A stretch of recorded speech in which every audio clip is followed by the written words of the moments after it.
Welcome to this week's Railsplitter Athletics Report. I am your host, Rusty Peace, and as usual, we've got a lot to talk about tonight. LMU athletic teams in full swing for the fall semester 2013. Over the past weekend, the LMU tennis teams hosted the LMU Speed Tournament. We had the volleyball teams on the road down in the USC Aiken Invitational. We had the cross-country team over in North Carolina. They were at Black Mountain in Montreat, North Carolina, site of the 2013 SAC Championships. And of course, the LMU soccer teams ventured down to the state of South Carolina, where they played in Hartsville for the first time against Coker University in conference play. And we'll tell you all about that as it comes up a little bit later on. Other stories of interest that we'll have for you tonight, we'll talk about the LMU golf team and their ventures over into the Tusculum Invitational in the upcoming week. And we'll tell you a little bit about what we found out in terms of the scholarship restriction lift that was voted upon throughout the SAC presidents, and that's coming up a little bit later on. Stay with us here on the Railsplitter Athletics Report. Nestled at the foot of the Cumberland Gap, Lincoln Memorial University honors the vision and spirit of Abraham Lincoln. Lincoln's values are perfectly in sync with the modern educational experience at LMU. Our students find personal attention is a way of life and a way to success. If Lincoln Memorial University fits your vision of college, visit our website at lmunet.edu for more information. The J. Frank White Academy is more than a high school. Your child will have room to grow in mind, body, and spirit. Small, safe learning environments, individualized learning plans, and cutting-edge technology. Every child deserves a quality education in a safe, nurturing environment. Our college prep program teaches a love of learning, self-discipline, and service to others. The Academy is fully accredited by Advanced Ed. You have a choice at the J. Frank White Academy. Since 1973, DeRoyal has been a leader and an innovator in manufacturing products for the healthcare industry. DeRoyal supplies more than 20,000 products and product lines such as acute care, orthopedics, wound care, and trauma. DeRoyal is proud to be the largest supplier of orthopedic soft goods to clinics and hospitals in the nation. Since its start in Tazewell, Tennessee, DeRoyal has grown to open factories in over 29 locations worldwide and employs over 2,000 people. DeRoyal, a name you can trust and an employer you can count on. Looking for efficient, compassionate, and comprehensive health care for you and your family? Visit University Medical Clinic. All providers are faculty members of LMU's DeBus College of Osteopathic Medicine and are board certified in their specialty. Multiple specialties available including family medicine, pediatrics, OBGYN, and osteopathic manipulative medicine, with locations in Harrogate, Tazewell, and New Tazewell, and most insurance plans accepted. University Medical Clinic is here to serve you. Call 423-869-7193 for an appointment. University Medical Clinic. Welcome back to the Railsplitter Athletics Report. Before we get started with tonight's show, I need to tell you that if you'd like to keep up to date on everything going on with Lincoln Memorial University Athletics, you can pull up the LMU Athletics website, www.lmurailsplitters.com. You'll find everything you want to know on Lincoln Memorial University Athletics, including up to the minute, up to the date, LMU sports minutes, videos, pictures, news releases, and much, much more. Again, that's the LMU Athletics website, www.lmurailsplitters.com. Make sure you log on today and check that out. Let's get started on tonight's show. On Friday morning, Benny Collins and his Lincoln Memorial University tennis teams hosted Carson Newman, Tusculum, and the University of the Cumberlands in the annual LMU Speed Tournament. The event, which took most of the day, was designed to give the individuals from each of the teams some off-season opportunity to compete against outside competition and to prepare for their official schedules that will start later next spring. When we talked with Coach Collins about last week's event, he was extremely pleased with how both teams performed. So what happened there, we had three teams. You got to play 3 singles matches and 3 doubles matches, and you got to get in on a lot of tennis. You know, everybody didn't play 3 times, 3 and 3. We had several girls that got to move into the lineup when somebody got a little tired and play. But all in all, we held our own with Tusculum, Carson Newman, and the University of the Cumberlands. I mean, we was right there with them. I was really pleased with the men's outtake, and the ladies also. We took it to them. So I'm pleased with the effort that we put forth. I think with hard work, we'll be right where we need to be this spring. And you know, we was playing without 2 of our players on the women's side. Ora Penalosa was running cross country, and also we have an Australian girl coming in at the break, which will stiffen that women's lineup up even tougher. Beautiful facility and a beautiful day for that event. The LMU tennis teams both have 2 outings remaining on the fall schedule. October 5th, both squads travel to Williamsburg, Kentucky to take on the University of the Cumberlands, and then both will close out the fall season October 11th at the East Tennessee State University Tournament in Johnson City, Tennessee. And moving over to volleyball, Friday afternoon, the Lincoln Memorial University volleyball team traveled down to Aiken, South Carolina for the USC Aiken Classic.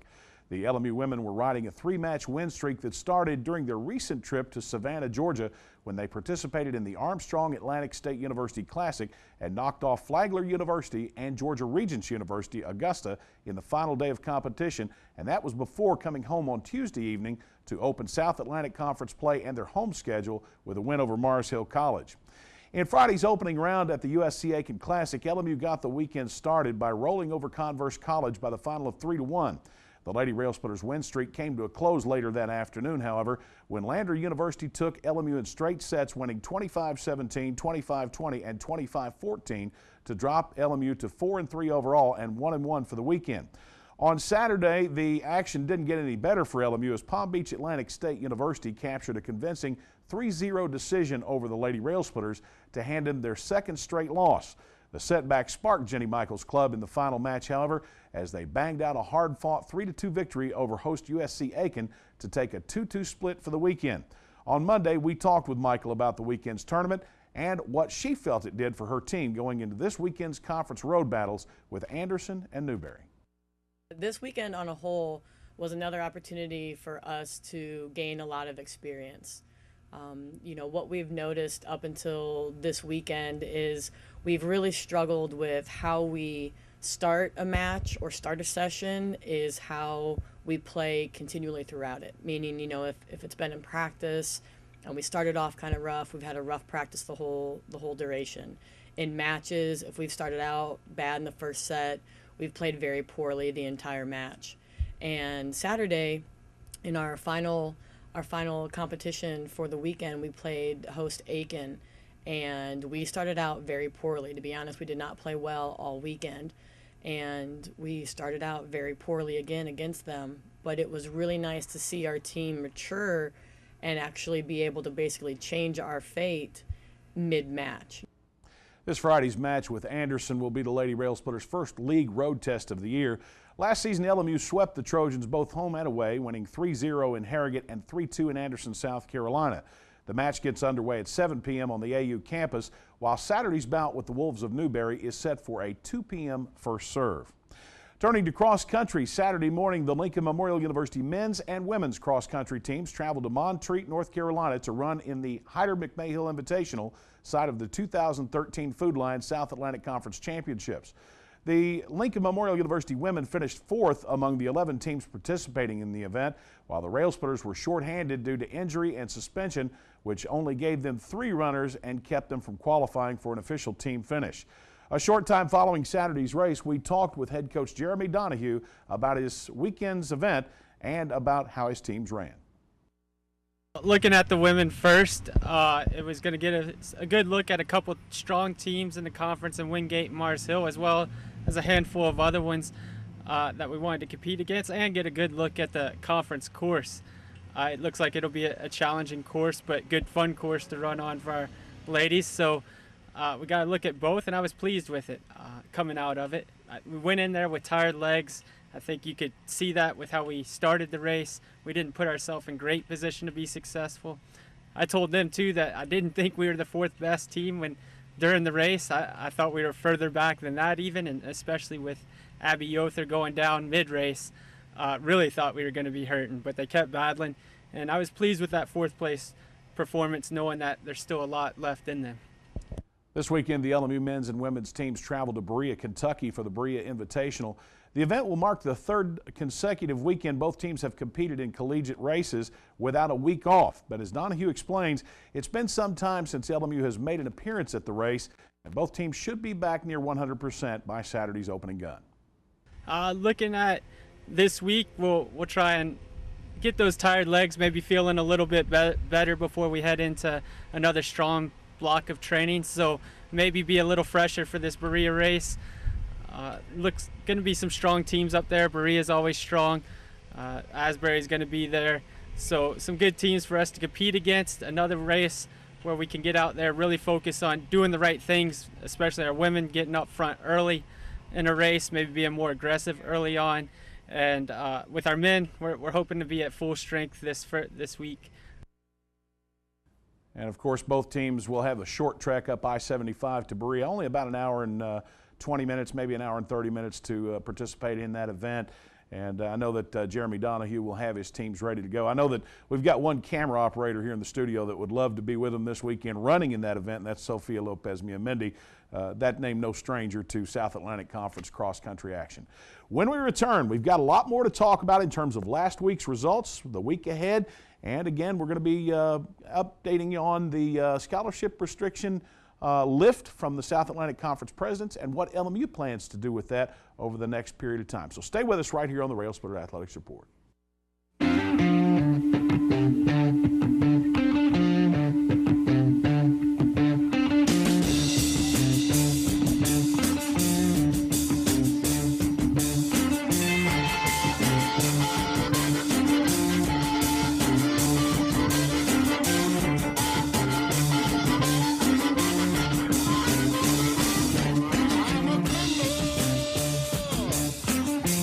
Top off at mycokerewards.com.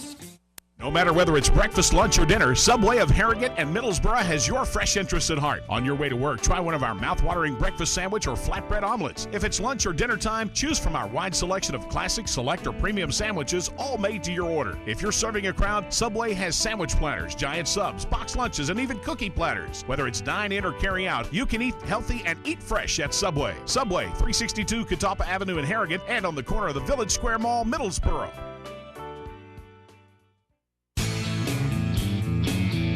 It's the Old Town Grill. The Old Town Grill is a special place where you bring more than family, more than friends. Bring a hearty appetite, because at the Old Town Grill, you'll never walk away hungry. A delicious change from the ordinary. The perfect place to bring the entire family. The best food and plenty of it. Join the fun and treat your appetite to something special. It's the OTG. The OTG is the place to be. I will help families adopt children from around the world and in our own backyard. I am teaching ethics to the next generation of lawyers. I will make a difference for the underserved of this region. I will be an advocate for my clients. As a prosecutor, I fought for those who couldn't speak for themselves. I'm a lawyer and professor. I will be a lawyer. I will be a lawyer. I will be a lawyer.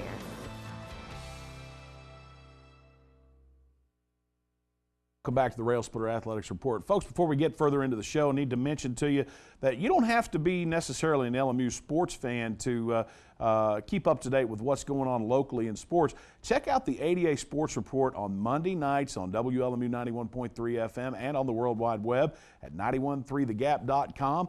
They'll keep you up to date on everything going on with local area high school sports, college sports, professional sports, and much more. That's the ADA Sports Report Monday nights right there on WLMU 91.3 FM. And we're doing a lot of other things right now in regard to LMU athletics, both on this station and, of course, on the radio stations there in Harrogate. You can check that out, and it's called the LMU Sports Minute or the LMU Sports Report. We'd love for you to keep up to date on a daily basis in terms of everything going on with Lincoln Memorial University athletics. All right, let's get back to it. Moving over to soccer on Saturday, the Lincoln Memorial University men's and women's soccer teams made their first ever trip to Hartsville, South Carolina for their South Atlantic Conference openers with Coker University. The LMU women bounced back from last week's first loss of the year to North Georgia by pulling the Fangs out of the Cobras with a 5-0 win.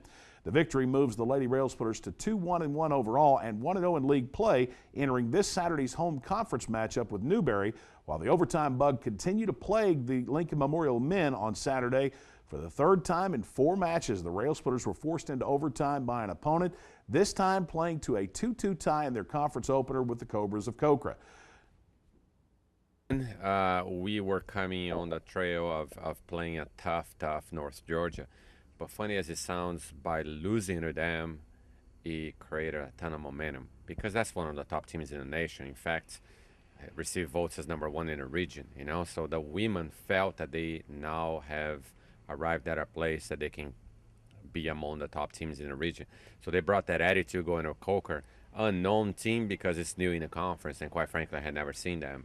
But judging by their results, they played some tough scheduling and kept close. You know, although they had a losing record, they're a better team than what we can tell by the results. You know, in other words, we created our own luck, and we played very well. Finished finally. I could have even put more, but it was a good day all around. For the men, different story. You know, we've known Coker on the men's side, made quarterfinals of nationals the year before. So the men have no easy day, never. You know, but once again we go overtime. You know, but the difference is this time we learn how to manage overtime, because it's a fine line between, yeah, you want to win, but you don't want to sacrifice a run with tired legs that you cannot come back and not. In fact, Coker so new, I referred to him as Cocra just a minute ago. My apologies to the Cobras for that. On Wednesday, the Railsplitters opened the home schedule against the Falcons from the University of Montevallo. The match marked the third time LMU and Montevallo have met in men's soccer since the two teams squared off in the 2007 NCAA Division II National Tournament semifinals in Orange Beach, Alabama. Since that time, LMU has remained unbeaten and once tied by the Falcons entering Wednesday's match. In the opening home match of the season for Lincoln Memorial's men, both LMU and Montevallo entered feeling a sense of urgency in the match, knowing that it was a must-win situation if postseason tournament hopes were to stay alive. The Railsplitters got on the scoreboard first in the 16th minute when All-American Mario Pinto scored his 5th goal of the year with help from teammate Harry Solomons. The advantage didn't last long, however, as Montevallo picked up the equalizer less than 2 minutes later when the Falcons' Alex Morton used teammate Ram Gillad's pass to even the score at 1-1.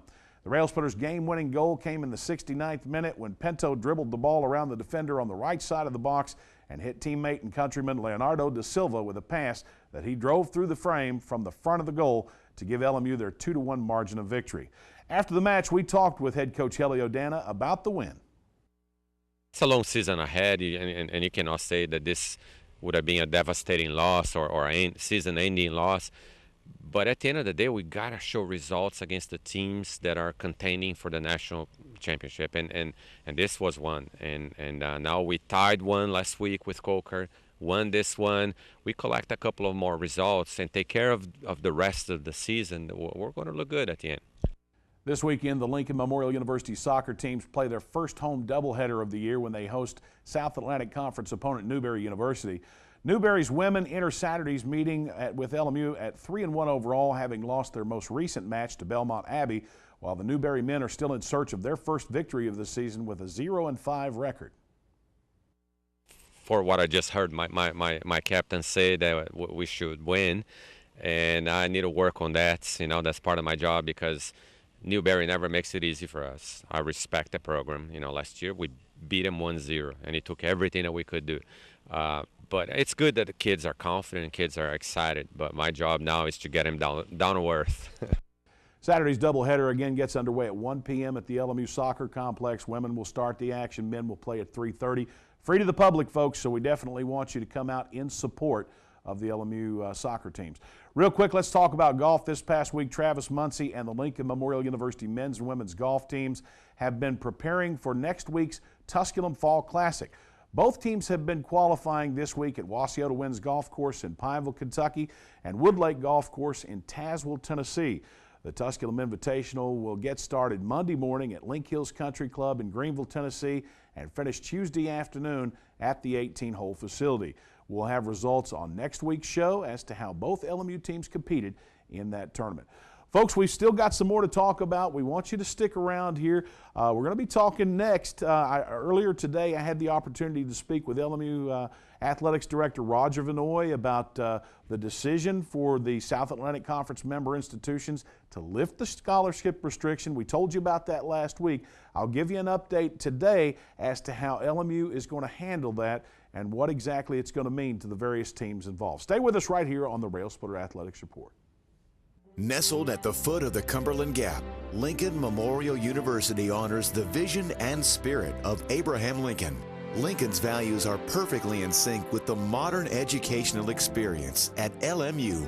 Our students find personal attention is a way of life and a way to success. If Lincoln Memorial University fits your vision of college, visit our website at lmunet.edu for more information. I'll save a life. People's lives are in your hands. I can't have a bad day. I have saved a life. I will be a nurse. I will be a nurse.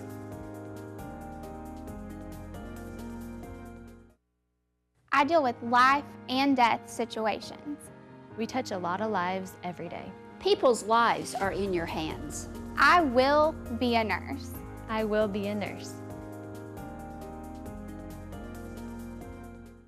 We represent the Coke brand, and we would love to somehow bring some kind of legal action against Coke Zero. There might be some taste infringement issues. There's really no legal concepts of a company bringing a lawsuit against itself. If this is the king of the jungle, they're acting like the toucan that's on the branch, real colorful and preening, and showing off, and hey, look at us. I want to take a stick and knock that toucan off the branch. Yeah. Da, da, da, da, da. The J. Frank White Academy is more than a high school. Your child will have room to grow in mind, body, and spirit. Small, safe learning environments, individualized learning plans, and cutting-edge technology. Every child deserves a quality education in a safe, nurturing environment. Our college prep program teaches a love of learning, self-discipline, and service to others. The Academy is fully accredited by Advanced Ed. You have a choice at the J. Frank White Academy. All right, welcome back to the show. I need to pass along to you, while I mentioned a minute ago on soccer that the LMU men's and women's soccer teams were hosting Newberry on Saturday at 1 and 3:30.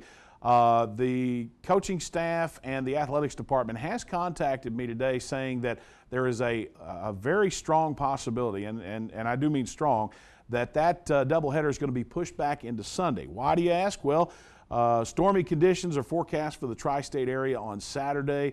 It's not like the old days when they played come rain or shine. I think they could probably handle the rain and the wet conditions on Saturday, but when you talk about lightning, it's a liability that nobody really wants to fool with. So there's a strong possibility that the doubleheader with Newberry will be moved into Sunday. So in order to keep up to date on that and know for sure when the series is going to be played, you probably need to pull up the LMU Athletics website. Again, www.lmurailsplitters.com.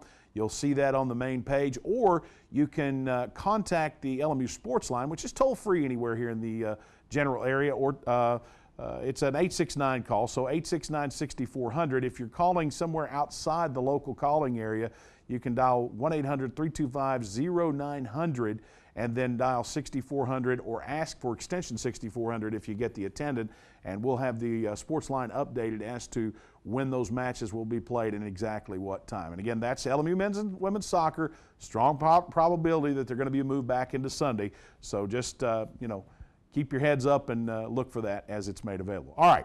Now, I talked with Roger Vanoy, the athletics director at Lincoln Memorial University, earlier today, in fact, about the scholarship restriction and what it is going to do possibly for Lincoln Memorial University. Well, here's what I've been told.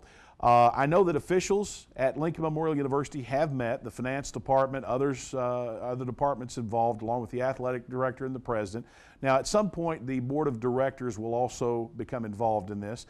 I'm told that beginning with the 2014-15 season, academic season and athletic season, that there will be a gradual increase in scholarships across the board per sport here at Lincoln Memorial University. Now, when I'm talking about this, today I'm talking strictly about Lincoln Memorial. I'm told that at some point, the now 13 NCAA Division II sports, which is soon to be 15 with the addition of men's and women's lacrosse, will be fully funded, and that the increase in the scholarships is scheduled to take place over a period of beginning 14-15 up through 2017. Now, whether that means 2016-17 or 2017-18, I don't know at this time. And I don't know what the percentages will be year to year in terms of how much the scholarships are increased by sports across the board. Now, I can tell you that there are certain LMU athletic programs right now that are closer to the NCAA maximum than others. We broke it down briefly for you last week. When you're talking about basketball, they get 8.5 scholarships as allowed by NCAA Division II now.